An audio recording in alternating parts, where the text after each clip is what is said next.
Hello बच्चों, आज मैं आपको आपकी उत्कर्ष हिंदी पाठमाला के पाठ 4 दिन दोपहर में शाम के प्रश्न उत्तर समझाने जा रही हूँ। सबसे पहले मैं आपको बताती हूँ बताइए के प्रश्न उत्तर। भीमडीला की दो प्रमुख विशेषताएं क्या हैं?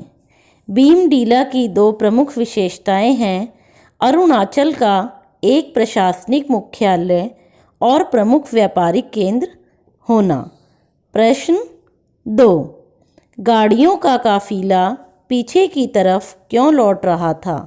उत्तर, गाड़ियों का काफिला पीछे की तरफ इसलिए लौट रहा था क्योंकि आगे सड़क जाम थी। एक बड़ी चट्टान सड़क पर गिरी हुई थी जिसने रास्ता बंद कर दिया था। प्रश्न 3, धसककर सड़क पर आ गिरी चट्टान को किस प्रकार हटाया जा रहा था? धसककर सड़क पर गिरी चट्टान को सेना का एक टैंक धक्का देकर हटाने की कोशिश कर रहा था। अब है प्रश्न नंबर 4, लेखक को संगीत की याद कब आई? तवांग के रास्ते में याक को देखकर लेखक को संगीत की याद आई। बच्चों, अब बता रही हूँ, लिखिए।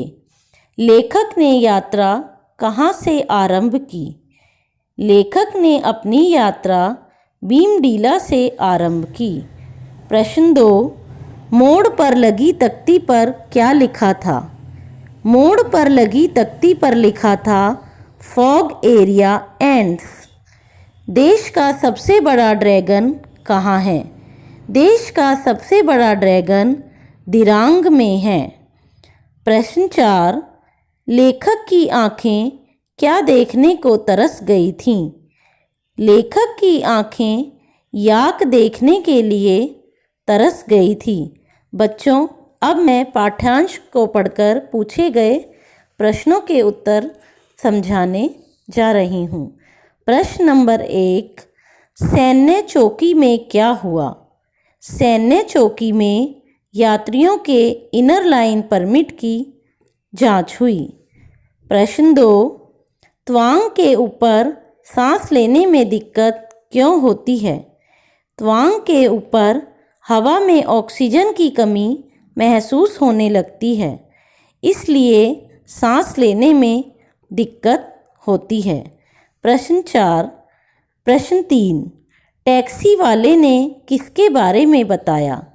टैक्सी वाले ने झीलों में जमने वाली बर्फ़ की मोटाई के बारे में बताया। अब बच्चों आते हैं अधिकतम शब्दों में प्रश्नों के उत्तर। प्रश्न नंबर 1, घाटी में झांकने पर लेखक को नदी का दृश्य कैसा दिखाई दिया? लेखक ने जब घाटी में झांककर देखा तो गहराई में नीला धुआं भरा था। पर्वतों से निकली जलधाराएं नदी बन गई थी। नदी की लहरों से सफ़ेद दूध जैसा झाग उठ रहा था। नदी पर जब धूप पड़ती थी तो वह चांदी के समान चमकने लगती थी। प्रश्न 2, यात्रा आगे बढ़ने पर दोपहर संध्या के समान क्यों लगने लगी? यात्रा आगे बढ़ने पर गाड़ी धीरे धीरे उस क्षेत्र में प्रवेश करने लगी जो फॉग एरिया कहलाता है। वहाँ दिन दोपहर में ही शाम लगने लगी। चारों तरफ धुआं था। ड्राइवर ने गाड़ी की पीली बत्ती जला ली। प्रश्न 3, ढिबरी और मोमबत्ती के प्रकाश में भोजन करने का अनुभव लेखक के लिए कैसा था? ढिबरी और मोमबत्ती के प्रकाश में भोजन करते समय लेखक को अनुभव होता था कि जैसे वे किसी प्रार्थना सभा या धार्मिक अनुष्ठान में सम्मिलित हो रहे हैं। प्रश्न 4, भुरभुरी बर्फ से क्या पता चलता है? भुरभुरी बर्फ से पता चलता था कि वह ताज़ा है और पिछली रात के आखिरी पहर में ही गिरी होगी। प्रश्न 5, बॉमडीला तवांग के रास्ते में पढ़ने वाले ढाबों की विशेषताएं लिखिए।